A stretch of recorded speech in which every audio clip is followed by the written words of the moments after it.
Guess who's back? The Spotlight, the official student-led podcast of the Rizalite.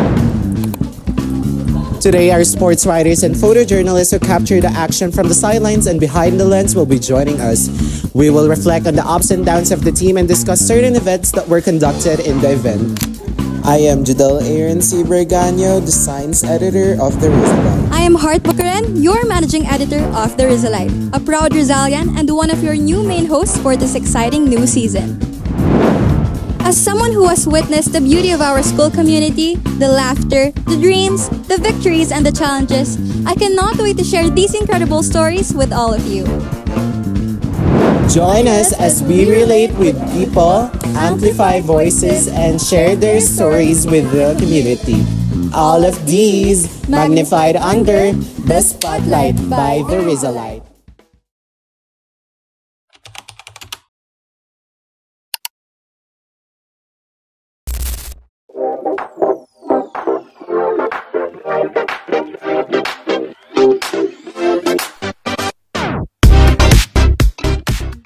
To a brand new season of the Spotlight. I am happy to be broadcasting again, especially that I can feel the energy, the nerves, the excitement, and of course the stories.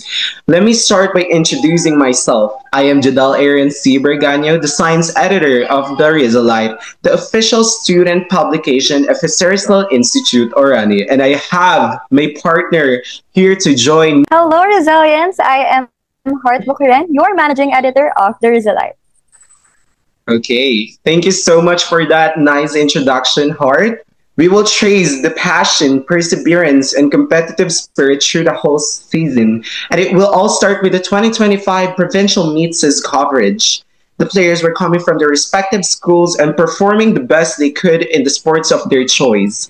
And there was no way to miss and not feel the tightness, skills, and teamwork in every match. So stick with us as we will be bringing the highlights and happenings straight from the matches. For the first match, we have BAPS Basketball Boys fall short in provincial meet semifinals. So this was an elimination game. They were against Samal. So for the first quarter, it was 12-6 with BAPS taking the lead. For the second quarter, we have 17-8. It was still BAPS who was leading, followed by the third quarter, 28-16, with BAPS still on the lead. Then for the final quarter, it was BAPS who won the game with a score of 35-20. So for the second elimination game that they were in, they were against Limay. So for the first quarter, Limay was leading with a score of 13, and BAPS was 4. Then for the second quarter, we have 29-19 with Limay still leading. Third quarter, it was still Limay who's leading with a score of 40-33. Then for the last quarter, Limay won the game by 10. So it was 52-42. And then they went on the quarterfinals against Abukay. So for the first quarter, it was 12-5 with BAPS taking the lead. For the second quarter, it was 22-12 with BAPS still taking the lead. For the third quarter, it was 36-19 with BAPS still taking the lead. And for the fourth quarter, it was 39-35. So as a result, they qualified for the semifinals. So it was against Mariveles. For the first quarter, the score was 14-16 with Mariveles leading, followed by the second quarter, 19-36 with Mariveles still taking the lead. For the third quarter, it was 27-44 with Mariveles still taking the lead. And for the final quarter, it was still 27-56, causing Mariveles to win the game. So that was when they were out from the tournament. So BAPS played 4 games in total. They won 2 matches. It was against Samal and Abukay, and lost 2 games. It was against Limay and Mariveles. Their performance ended in the semifinals, resulting in elimination from the tournament or the provincial meet. So they did not qualify for the Clara, but there's nothing to be ashamed about. So let's now move on to another sport. We have table tennis. BAPS bagged silver in table tennis secondary boys division. Our very own Pierce Shanier Hernandez represented BAPS in the table tennis event for secondary boys. The elimination and semifinal rounds were marked by his outstanding performance, which led him to the championship match. However, he lost in the finals and was hailed as a silver medalist, thus getting second place in the overall competition. So now we will move forward onto the badminton competition. So for doubles, we have Yula and Mika who was able to bag a win and qualify for the Claraa. Then we also have Charvin who was able to qualify for the Clara as well. So in total, we have 3 BAPS badminton players who was able to qualify for Clara, and we have Trina Makapuli as a silver medalist. So let us now have Hart Bakaran to discuss the volleyball girls. Okay. Moving on to volleyball, the girls' team swept their match against the other teams, dominating with powerful serves and rock-solid defense. The energy on the court was electric, with each player giving it their all.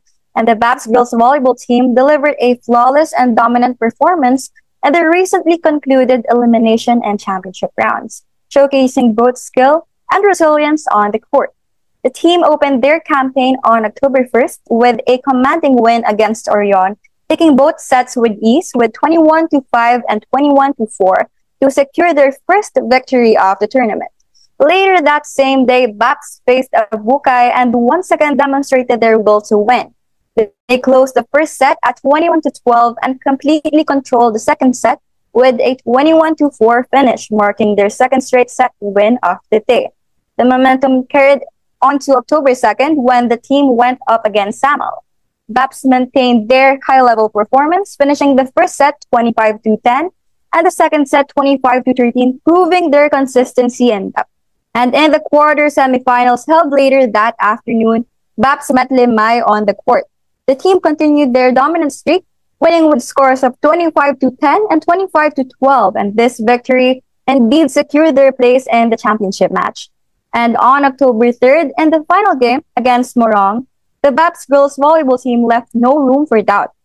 In a best-of-3 showdown, they swept all 3 seats with scores of 25-12, 25-12, and 25-10, a performance that sealed their championship title.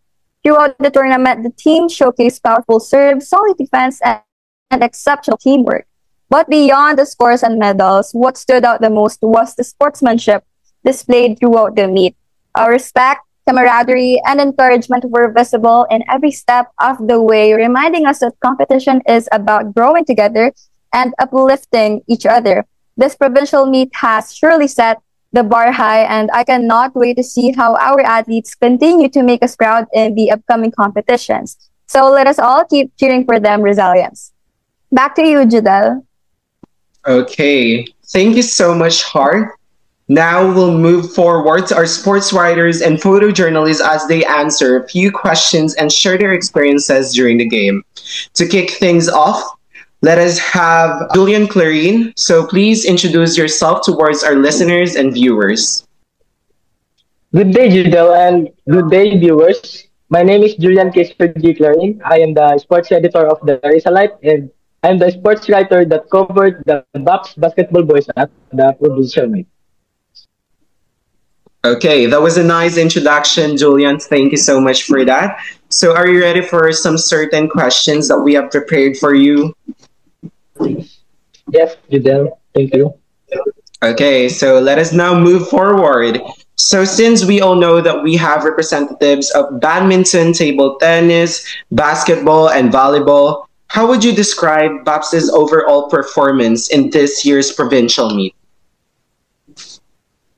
Para sa akin, they performed very impressively sa provincial meet this year. And mas naging strong sila at mas naging hungry to win.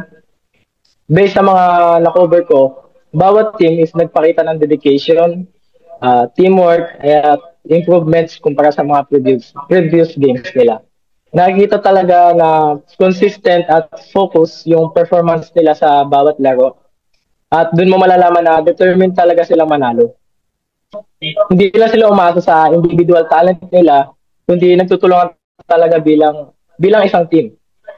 Kahit pagod na, patuloy pa rin silang lumalaban at pinapakita yung disiplina nila at commitment nila sa laro. Indeed, it is really one of the salient aspects when competing. Perseverance, teamwork is really one of the vital factors in order for you to get to where you desire. So I hope that some Rizalians will be able to pick up some lessons from today's podcast because, you know, there's a lot of things to explore and unravel with this episode. So let us move on to the next question. Okay, so for the second question, how did Babs' team perform kumpara mo sa mga nakakaraang taon? Nag-improve ba sila or ano yung sa tingin mong pinagbago? Compared sa previous years, masasabi ko talaga na nag-improve sila. Kasi mas pinatatag nila ang teamwork at chemistry nila sa isa't isa. Kasi kahit nawalan sila ng ilang star player last year, kinaya pa rin nila. And now with their new teammates, mas naging solid at mas lumakas sila sa team. I believe na meron yang room for an improvement, diba? That's one of the known quotes that we have. There's always a room for improvement, and I'm so glad na yung mga athletes natin is open for that. And nakikita naman yun and nag-reflect naman yun during the performance that they were able to depict nung naglalaro sila. So for the last question, since they are training in our institute, di ba naglalaro sila sa atin? Nag-reflect ba yun sa performance nila during the game since di ba yung iba kinakabahan? Tell us about it, kung ano yung napansin mo. Makikita talaga natin yung effect ng training nila. Even mula pa lang po nung cluster meets. Yung mga errors na nagagawa nila dati, bihira mo na lang makita or kaya man hindi na nangyayari ngayon. And with the help na din sa coaches na tinutulungan sila mag-improve. Kitang-kita mo talaga yung dedication sa bawat players na mag-improve at mas maging better players. Ayan, so tama lang naman yun. Kasi in every competition na sasalihan natin, that's why we're training, diba? In order for us to improve. And naging evident naman yun and I'm so glad kasi nakita naman natin kung paano nag-work hard yung mga athletes natin like for almost every day, rain or shine, they are trying to improve and it requires a lot of aspects, physical, mental, spiritual, emotional, napakarami. And I am saluting them for the things that they are sacrificing and I hope na mas ma-recognize pa sila ng masa. And ayun, that is all the questions that I have for you, Julian. So I'm so glad that you were able to enlighten us sa ilang bahagi ng provincial meet this school year. So thank you so much, Julian. Now we will move forward on to another sports journalist. So let us have Nino De Leon. Please introduce yourself towards our listeners and viewers. Hello and good day to everyone, especially to our fellow Rizalians. I'm Nino De Leon, a proud member of the Rizalite and one of the sports writer, co-journalists. I covered the provincial volleyball girls at Dinalutihan. I'm truly grateful to be part of this podcast, The Spotlight. Thank you so much for having me. It is a pleasure as well. So thank you so much na in-accept mo yung imbita namin sa'yo. So are you ready to progress sa question natin? Punta na tayo sa question natin. Yes. Okay, so let us have our first question. It is normal to face a specific conflicts, di ba? Part yan. Challenge talaga is a part of a specific journey. So ano yung challenge na evident na hinarap nila while playing? I think one common challenge was maintaining focus, especially during the tight games, tight sets. There were times where pressure started to show and mararamdaman mo talaga yun dahil or super lapit na ng score sa laro. And syempre hawak ng players yung reputation ng school. Pero at the end of the game, they stayed composed and ginawa nila yung best nila. And nakita naman yun sa result. Kaya nanalo sila. Diba? Ayun yung mahalaga is how will you be able to bounce back? Kasi it is normal to face conflicts, but it's a matter of how will you be able to overcome it. So let's move on to another question. So what do you consider were the main factors behind Babs' success or challenges in the course of the event?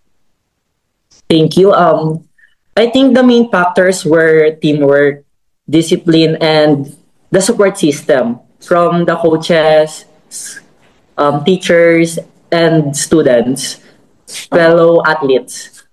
Of course, challenges like time management and pressure were there. Pero yung team's dedication, they really push forward. Tapos, can I just say na super babait talaga ng mga teachers, coaches, and dahil sa kanila, nararamdaman ko talaga yung positive vibes. Kaya sa tingin ko, nanalo din yung volleyball girls. Siyempre, aside na rin sa talent nila and sa hard work nila. Okay, thank you so much for that. Kasi di ba nga we have this saying, teamwork makes the dream work. So, ayun, siguro ginamit din ng mga athletes natin yun. Kasi it is very evident talagang yung dedication nila towards the teamwork in order for them to get to where they want. Talagang grabe yung dedikasyon na binibigay nila. So, I salute them for that. So, thank you so much for those answers, Nino. We were enlightened. And now we will have my partner, Hart Bukaren, to give another set of questions for our photojournalist. So, Hart, please take the floor. Thank you, partner. To get the heart behind those achievements, the real experiences and emotions that made this win extra special, I'm here with an amazing guest who were right there with the team. So let me introduce Jerlyn, who saw firsthand what it took to get to that point. And before we proceed with the questions, Jerlyn, why don't you tell us a little bit about yourself? Thank you, Hart. So, good day, fellow Resilience. Hi, I'm Jerlyn V. Donato, part of the Rizalite photojournalism team. So, I covered the badminton event during the provincial meet, and thank you so much for having me. All right, Jerlyn, here comes the first question. To what extent did the coach's support contribute to the overall performance of the athletes? So sa tingin ko, Hart, malaki talaga yung impact ng support galing sa mga coaches, lalo na sa performances ng mga athletes natin. So during the provincial meet, nakita ko talaga kung gaano ka hands-on yung mga coaches sa players. So before, during, and even after the game, talagang sinisigurado nilang prepared yung mga athletes natin mentally, physically, and sa pagpo-focus nila sa laro. So kaya mas nagiging composed and motivated yung mga athletes natin kahit under pressure sila kasi andyan yung mga coaches para i-guide. Exactly. Tama, Jerlyn. For me also, coaches really are the backbone. They do so much more than just training. Sometimes they're therapists, motivators, and the team's biggest cheerleaders all rolled into one.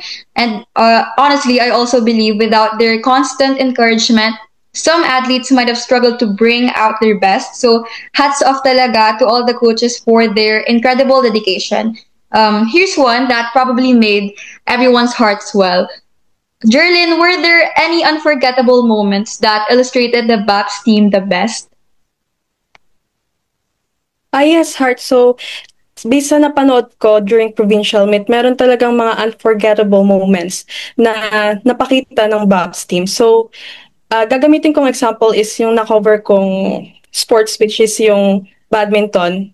So, yung sa finals ng girls double. So, habang pinapanood ko sila, yung match nila is may mga situation talagang hindi maiiwasan when it comes to sports event. Katulad ng mga trash talk, di ba, galing sa mga manonood ng galing sa ibang school. So, ramdam mo talaga yung pressure from the crowd. So, even me na nagpipicture lang doon sa gilid is nararamdaman ko yung pressure. Pero despite that, what really stood out was how the BAPS team stayed focused and keep supporting each other all throughout the game. So, kahit na tense yung laro, is hindi sila nagpadala sa pressure. They just played their game and trusted each other hanggang sa dulo ng laro.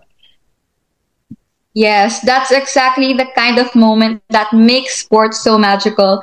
It's not always about winning. Sometimes it's those moments of pure teamwork and spirit that stick with you forever. And stories like that make me wish I was out there with the team, although hindi ako athlete. Last one for you, Jerlyn. Looking at the whole picture now, according to the performance na nakita mo, do you think may mai-improve pa or na-reach na nila yung level of greatness? Actually, Heart, nakita ko naman kung paano lumaro yung mga athletes natin during provincial meet. And I think the BOPS team is really already performing at really high level. So especially pagdating sa teamwork and yung pagiging focus nila sa laro nila and yung resilience under pressure. So ayun nga, katulad ng sabi ni Judel kanina na kahit gaano kagaling, there's always room for improvement. Diba? So every team can still fine-tune their strategies and ayun, diba, yung pagpa-practice nila palagi and yung continue developing their skills. So overall, I would say they've already reached an impressive level of greatness. So makikita naman natin yon sa mga athletes ng BOPS na dedicated sila to maintain and even go beyond that standard. I love that mindset. Thanks so much, Jerlyn. Now let's hear from Gabby, our other photojournalist. Hello, Gabby. Hi, Heart. Good day to you and our fellow listeners and viewers. How are you feeling today, Gabby? Kinakabahan ka ba? I'm feeling pretty nervous and yun, kinakabahan nga ako. Yeah. Why don't you introduce yourself first? Para mawala yung kaba mo. The floor is yours. I'm Gabby Sikayanan. I'm a photojournalist from the Rizalite, and I'm the one who covered the volleyball girls BOPS team at Binalupi. Yes, what a wonderful introduction you got there. So, eto na, magtatanong na ako. Ready ka na ba? Yes, ready. Tara na. Okay, so we have seen new faces from the athletes. Masasabi mo bang were there new talents or first-time participants from BOPS na talaga namang nag-stand out? Actually, meron nga eh. Meron akong nakitang sobrang nag-stand out para sa akin. Si Galicia. The unfamiliar face na nakita ko siya na sobrang galing niya. She really owned that court with her skills. Despite being a first-timer sa pagiging athlete dito sa JRI. Yes. Talaga namang it's always exciting to see fresh talent stepping up, and these new athletes bring so much energy and enthusiasm, and it's clear that the future of BOPS is in great hands. Honestly, they even push the veterans to raise their game, which makes the whole team stronger. Next, ano yung matututunan natin sa experience ng BOPS sa ginanap na provincial meet this year? I would say na to be proud no matter what the outcome is. Not every chance there will be a winning moment. Savor and enjoy every moment you get. Be proud and enjoy what you do. Yes, I love that. That's such an important takeaway. Winning isn't everything, diba? Resilience, teamwork, and learning from every moment are what build true champions. It's the kind of growth that lasts a lifetime. And to wrap it up, Gabby, what will be the one word that can sum up their journey? For me, it'll be inspiring. Because the training, hard work, and those tedious practices na nakita ko sa grounds sa JRI, sobrang hirap nun. Kailangan mo talaga ng dedication para dun.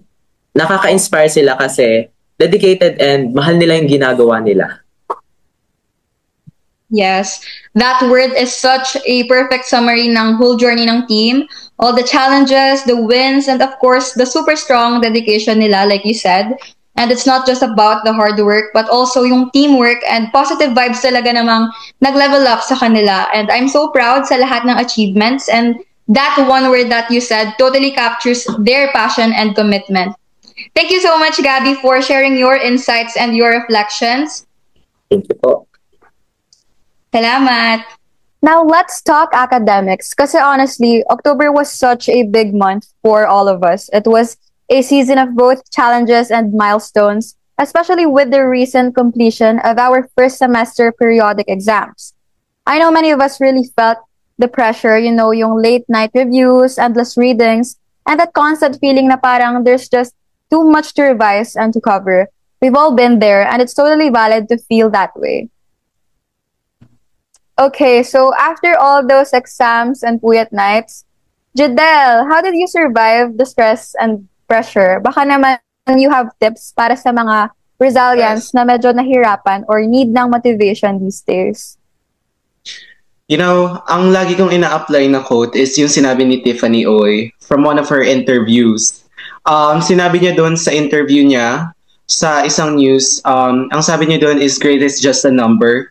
It's a matter of the tangible application. So parang ang sa akin lang is yung grades, yes, sometimes we might fail, pero hindi yun yung nagde-define ng buong pagkatao natin. Always remember that you always have the opportunity to bounce back.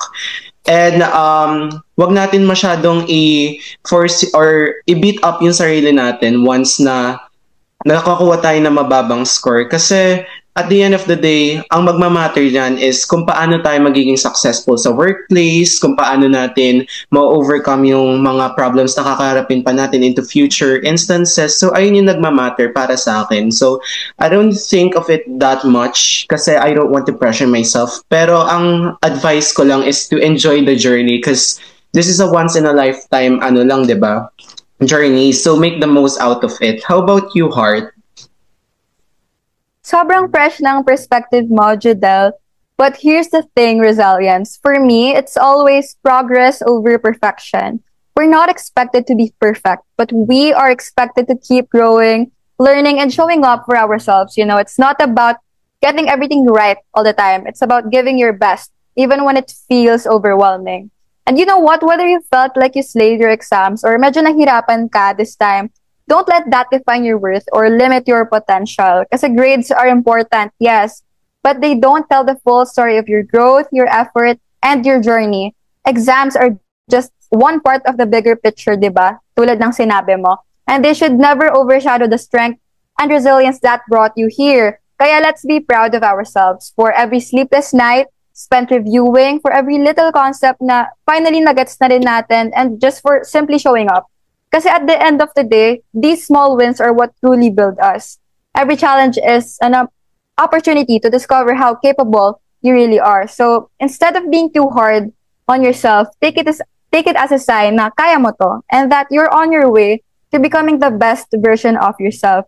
Let's keep supporting one another, celebrating every milestone, big or small pa yan, kasi the resilient spirit shines brightest when we lift each other up.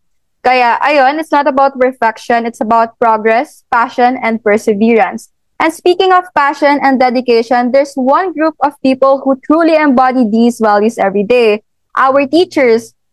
Pero before we proceed with the Teachers' Day celebration, Jadel, anong na-feel mo sa Teachers' Day? Like, ano sa tingin mo yung pinaka-memorable moment or yung vibe ng event? I think yung pinaka naging memorable sa akin is yung salamat. Yung kumanta yung mga students ng salamat. Kasi di ba nung time na yun, nawala ng power. Pero hindi tayo nagpatinag.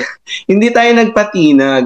It's like a classic move already. Pero I can see some faces from the teachers na talagang emotional. And that's something na gusto nating makita, di ba? Kasi they deserve some recognition. And I think that they deserve all of the love, the support that they're getting from the students. Kasi we all know that it is not an easy task. Like, kapag nasa school ka, teacher ka. Pagdating mo ng bahay, teacher ka pa rin. So, why don't we give one day to celebrate them, diba?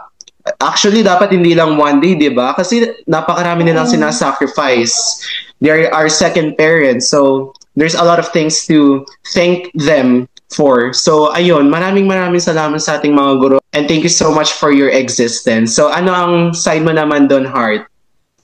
Ako yung favorite moment ko nung Teacher's Day, siguro yung spoken poetry part dahil isa ko sa mga tumula.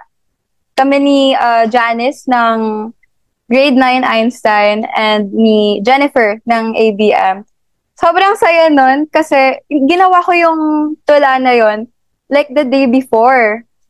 Kaya medyo rushed, pero dahil nga sobrang mahal na mahal ko ang ating mga guro ng JRI, nadalian akong makaisip, saka makabuo nung tula na yon. And sobrang natuwa naman sila.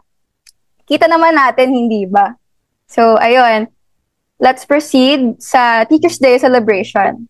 So, this year's Teachers' Day celebration was a truly special occasion dedicated to honoring and appreciating the hard work, dedication, and passion of our teachers. Following this, selected students from grade 8 to 12 performed a series of dance numbers that displayed their enthusiasm. But beyond the performances, the program included various games that encouraged fun and interaction between students and teachers alike. Pero one of the most touching parts of the celebration, ika nga yung sinabi ko kanina, was the video presentation and spoken word segment. This carefully crafted presentation featured heartfelt messages and expressions of gratitude from the students. Also, the celebration culminated with a meaningful gift-giving ceremony organized by the SSLG, where tokens of appreciation were presented to the teachers. Overall, Teachers' Day this year was more than just a program. It was a powerful reminder of the vital role teachers play in shaping our lives. It encouraged everyone to continue showing respect and gratitude, not only on this special day, but every day, tulad ng sinabi mo. And moving on, finally, let's talk about a night filled with glamour, talent, and pride. The Mr. and Miss Private Schools Pageant 2025. Partner, how did you feel while watching the pageant?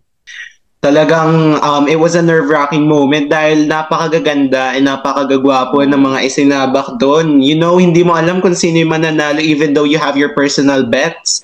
So parang sa akin, talagang ang daming possible na mangyari dahil they're not just beautiful, pero meron din silang brain. Kasi nakakita yon during the Q&A, di ba? Na ang gagaling nila. So parang ako, I was not really sure of who's going to win, pero it takes a lot of effort, and yet they chose to step in this path, even though it's not an easy one. So congratulations to all of those individuals who participated in this event po.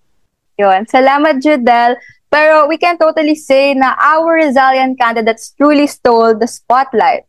The competition was fierce, but our representatives showed confidence and charm from start to finish.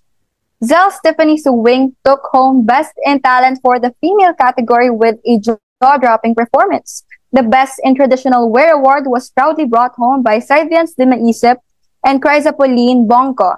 And for the pageant titles, Heath Arkin Rubiano claimed Mr. Private School's second runner-up, while Saivians de Maisip proudly took first runner-up. On the ladies' side, Crisapoline Bongko was crowned first runner-up for Miss Private Schools. Pero more than just winning awards, the pageant was a night of unity, a time when the Rizalian community came together to celebrate talent and grace and the spirit of excellence that runs deep within us. Pero ayun nga, kahit weeks ago na yung pageant, I just want to say congratulations to all the candidates for showing us what true Rizalian pride looks like.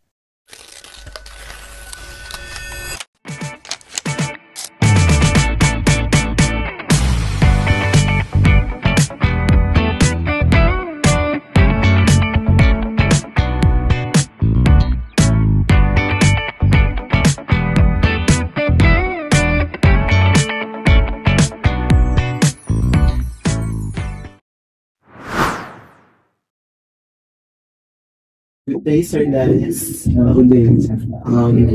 So we just have some certain questions for the provincial meet, since you're one of the coach. Pretty specific about sa badminton. So of course, to be a coach, there's a lot of things that you're able to experience. And me and Hart just have some sort of like questions now we want to be answered. And I know that some students are curious about these questions too. So shall we proceed? Okay, so I will first ask 3 questions, then that goes to Amy for Hart, but I will start things off. So first question, please describe your season so far, from BATS to provincial season, or meet po, provincial meet. So ayan, no? So for me, yung naging season namin from BATS to provincial meet, marami siyang ups and downs na pangyayari na experience namin. Marami kasing no? Merong mga rewarding experience, meron din mga nakakalungkot, no? Kasi especially nung last year pa lang natin, na-solid natin yung lahat ng category sa badminton, boys and girls. And then after that, sa backsmith naman, siyempre merong mga nagkaroon na talo. Tapos siyempre, may mga challenges katulad ng errors. So, siyempre kailangan din nating makapag-adjust doon. And after naman makapag-adjust, siyempre, iba na yung level of competition sa dalawang meet na yan. And pagdating sa provincial meet, siyempre, isa tayo sa nauna nung last year din, especially sa badminton courts, So, siyempre, yung mga tagumpay na experience natin last year, ay yung gusto ulit namin na ma-experience ngayon. At siyempre, mapa-experience sa mga panibagong players. And sa tingin ko naman, mas nakaka-proud ngayon kasi mas talag-talag.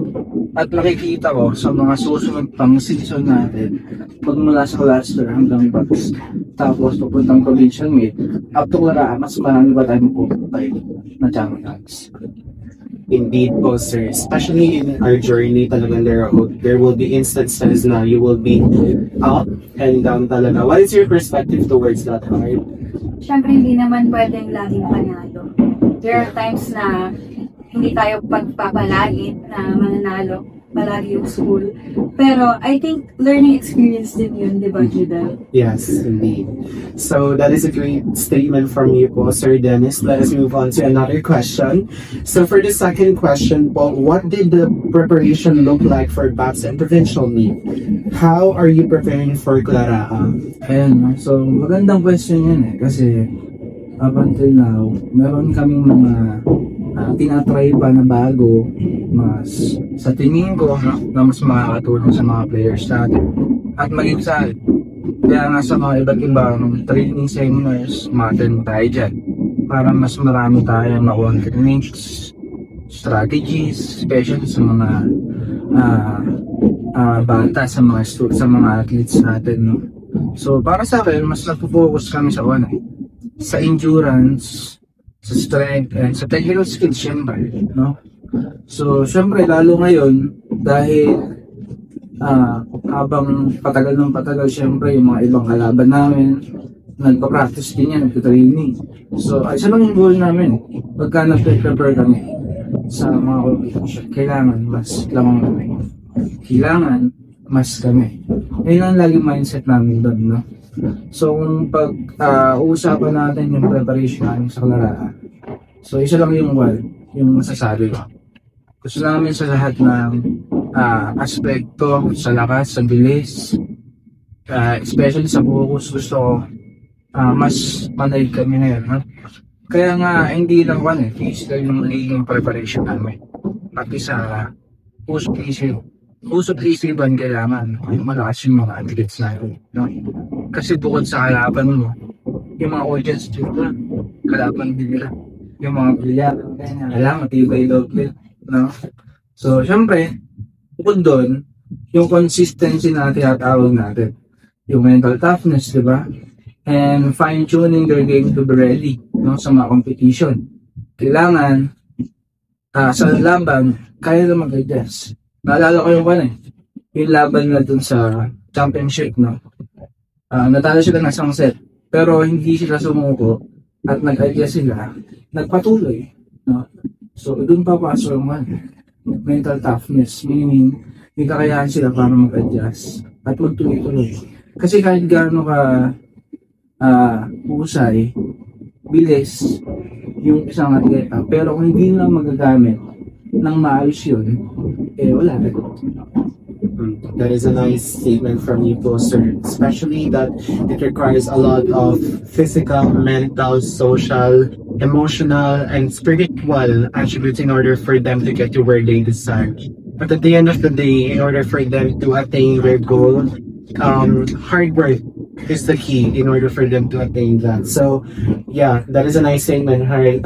Yes. So, diba? So, for my last question, since you mentioned earlier that in specific competitions talaga may natatalo, may nananalo, may natatalo po. So how did you feel about the wins and even the losses of our student athletes? Isa lang yung naiisip ko, nararamdaman ko sa mga nananalo at natatalo. Sobrang proud. Kasi bago competition yung mga yan, bago lumaban, matinding naman sakripisyo yung ginagawa niyan. Bukod sa sabihin namin, syempre, student athletes, hindi sila nakakasabay dun sa mga lessons. Nag-a-adjust sila, nag-ahabol, no? So doon pa lang, halos sinagabi na sila pag-uwi. Syempre yung training, hindi naman ganun kadali. At hindi naman ganun kaganga. Kaya isa sa mga pinapaproud ko sa kanila, sa bawat laban, sa mga bawat nanalo, tsaka natatalo, nakikita ko talaga yung effort, yung puso, especially yung puso nila sa laro, na talagang hanggang sa dulo, manalo, matalo, walang susuko. Yeah, there's nothing to be ashamed about even if they lost the game. Kasi I know that it requires a lot of things. And being a representative is already an honor, so there's nothing to be ashamed about. They should be proud of themselves, win or loss. I know that they gave it all, and I know that every Rizalian out there is proud as well. So that is all the questions that I have, and I want Heart now to ask certain questions, so I'm passing the floor to her. Hello, sir. For my first question po, I just want to ask, as a whole, can you describe po how the coaches train the athletes of the JRM? Para sa akin, bilang coach, kailangan maging holistic ka. Hindi lang mag-focus sa isang factors kung paano nanalo. Yung iba kasi, focus sila, for example, yung student athletes or yung players, kailangan malakas. Kailangan malakas pumalo, ganyan. Kailangan mabilis, hindi. Kailangan sa lahat ng part, hindi mo lang papansin yung malakas. Hindi mo lang papansin yung dapat. O hindi ka lang mag-focus kung saan dapat paano makaka-score yung isang atleta. Kailangan sa lahat ng aspeto. For example, paano mo madedepensahan ng isang atake ng kalaban kung wala kang depensa? Diba? So hindi naman po pwede na nakafocus ka lang sa pag-score. Paano kung matinda rin yung depensa ng kalaban? Diba? So kailangan kaya mong makapag-adjust, kaya mong makasabay. At mas maganda kung kaya mong nakikita yung kalaban mo through training and preparations. Dapat ready ka sa lahat ng bagay. Kung ako yung tatanungin, ano bang klaseng coach ako, no? So para sa akin, meron akong paniniwala kasi kahit na pare-pareho silang atleta, kahit sabihin natin, iba yung strengths nila sa normal student, meron pa rin tayong tinatawag na individual differences. Nakafocus ako sa kung saan ano ba yung dapat i-improve sa kanila. At yung mga bagay na magaling sila, pinag-maintain ko na lang. Kasi, di ba, para maiwasan yung mga errors, kailangan natin mag-focus kung saan nag-error. Sa mga bagay na kung saan sila magaling, kailangan natin i-maintain. Kung kaya pa natin mas dagdagan natin. Pero syempre, yung mga mistakes and error, ay yung mga pinag-focusan ko talaga. Para sa lahat ng bahagi ng mismong laro, makapag-adjust sila. Meron silang mga plan na kung saan gagamitin nila. Like play sa basketball. Kami rin sa badminton, meron kami sariling play. Para nakapag-adjust sila. Also, sir, I want to applaud the coaches po for I believe that they have a very fundamental part sa pagkapanalo po ng mga atleta natin. Like, honestly po, without coaches, parang ang hirap po for athletes to reach their full potential, no, sir? Yes, totoo na. Kasi po parang hindi lang po kayo ron para mag-teach ng techniques. Nandun din po kayo to give support emotionally and mentally. And as you said earlier po, di ba, training is not just physical po.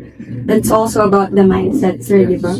And coaches po are like mentors na nagbibigay ng guidance and motivation, especially during tough times. And kayo rin po yung nakakapansin ng mga bagay na hindi nila napapansin. Yes. And like yung bad habits po and ways to improve ng athletes. So yeah, parang having a good coach po can definitely make a big difference in an athlete's journey, sir. Okay, and for our next question po, how can we support our student athletes in their journey, sir? Para sa akin, paano ba or saang bagay ko pwedeng masuportahan ng mga atleta. Para sa akin, hindi lang natatapos yung suporta ng isang coach o bilang isang coach. Hindi lang siya natatapos sa during ng game. Even outside the court, kailangan always time present dyan, no? Especially, yung halos lahat sila, mga student ko din sa PE, no? So, syempre, ano ba yung mapapansin natin sa world na student athlete? So, kailangan, hindi lang sa true sports natin sa pinaka-focus. Kasi, lagi natin intindi sa kanila na bago ka maging athlete, kailangan mo na maging student. Diba? Yun yung paniniwala na siya. So, meaning, sa mga values, sa mga dapat nilang iasal, inside, tsaka outside the court, diba? Kailangan nakasubaybay tayo dyan, no? Even yung especially, no? Para sa akin, kahit kang pagaling, kung walang sportsmanship, kung wala kang mabuting asal, nasa loob at labas ng court, parang hindi kita makikita as magaling, no? So, bukod doon, syempre, may mga pagkakataon din na, syempre, yung mga problema din ng athletes, no? So, syempre, kahit pa paano, yung moral support na, nakaalala din tayo dyan, no? Kasi, bukod sa coach, pangalawang magulang na mga yan. Kaya, syempre, kailangan natin silang supportan sa abot ng ating mga Kitang-kita naman po yung support na binibigay nyo sa ating mga players. And before we conclude this interview with Sir Dennis Ivan Umipon, what message po do you have for aspiring student athletes and varsity players at our school? So, simple lang, no? Yung mga pagkakataon kasi na hindi pa sa atin binibigay yung pagkakataon, no? Pero minsan natin parang mailang pa rin sa atin, no? Hindi pa rin binibigay. So, may isa akong share sa inyong experience. Meron tayo isang student athlete na buong 2 taon niya dito sa GRI. Talagang sipag niya mag-training, no? Tapos, yung 2 taon na nun, lagi siyang talent. Pero nakikita yung dedication, saka yung consistency niya sa pag-training, sa paglalaro. Ngayon, so napapansin ko siya, nausap niya ako na kumpara ba sa akin ko yung laro na to o kailangan mag-focus na tao sa pag-aaral, sir, no? So sabi ko sa kanya, susuko ka na ba? Pero ako sa kanya gano'n. Pero kasi na nakikita ko sa kanya yung dedication, yung isang skills or sabihin na natin isang magandang characteristic ng isang atleta. Consistent kasi siya. Ngayon pinangako ko sa kanya na ngayong taon, sure na ako, hinug ka na. Kaya mo na siyang ipanalo. Yung athlete natin na si champion, no? So, this sporting event na ginawa ngayong taon, nakita ko yung masasabi nating laser sharp focus niya. At nakita ko naman, no? Kahit pa paano may doubt, pero syempre, bilang coach, diba? Inside and outside the court, kailangan natin siyang i-motivate, no? Ipalabas yung sabihin nating natatagong apoy sa puso niya, tsaka sa isipan mo. Kasi tandaan niyo, yung skills, yung talento ng isang atleta, nandyan yan, no? Pero syempre, ang tanong, kung magagamit niya ba ito ng maayos. Kaya kung ano yung may iwan kong payo sa mga aspiring athletes, syempre, huwag kayong mapapagod sumubok, no? Kasi, sa pagkakataon na yon, sa hindi natin pagsuko, no? Mas masarap yung tagumpay kasi pag pinaghirapan. Kaya pag nakuha natin yung tagumpay na yun, iba yung feeling, no? So, yung na-share ko na yan, based on sa experience ko na, talagang proud na proud ako. Kasi hindi ko talaga sinukuhan yung bala. Kasi nakikita ko, kaya niya. Kulang lang siguro sa tuwala pa sarili na ngayong buong na. Yun lang. Thank you very much, sir. Although I'm not an athlete myself po, sobrang na-inspire and sobrang natuto po ako sa mga nasabi niyong experiences today. And I just wanted to say thank you very much po for sharing your insights, Sir Ivan. Okay, so thanks so much, Sir Ivan, for giving us time and imparting your knowledge towards us, of course. You've left a lot of memorable messages that can be applied not only in the setting of sports, but in life general. So it's just a testament that coaches are not just instructors when it comes to sports, but they can also instruct some sort of advices in life. So we are grateful for those words. So thank you so much for that, and we'll see you soon. Hi! Happy anniversary, the Rizalite podcast team. I'm happy for you for reaching this far, and I'm sure you will still count more years. Congratulations! Hey, what's up, Rizalians? To the Spotlight by the Rizalite, happy first anniversary. Sobrang bilis ng panahon. Hindi ko inakala na 1-year-old na pala yung Spotlight na mahal namin. And masasabi ko na ang Spotlight talaga ang isa sa mga pinakahumubog sa amin bilang campus journalists during my batch. And I'm very happy to see na may another batch na magpapatuloy ng ating nasimulan. And I'm also excited to see your upcoming episodes. Sa mga campus journalists ngayon, all I wanna say is that just always strive and do your best as we relate with more people, amplify their voices, and share those stories with the community. Dahil tandaan na boses ng bayan ang ipapahayag dahil ang puso ay nasa pamamahayag. Yan, I miss you guys and I'm always so proud of you.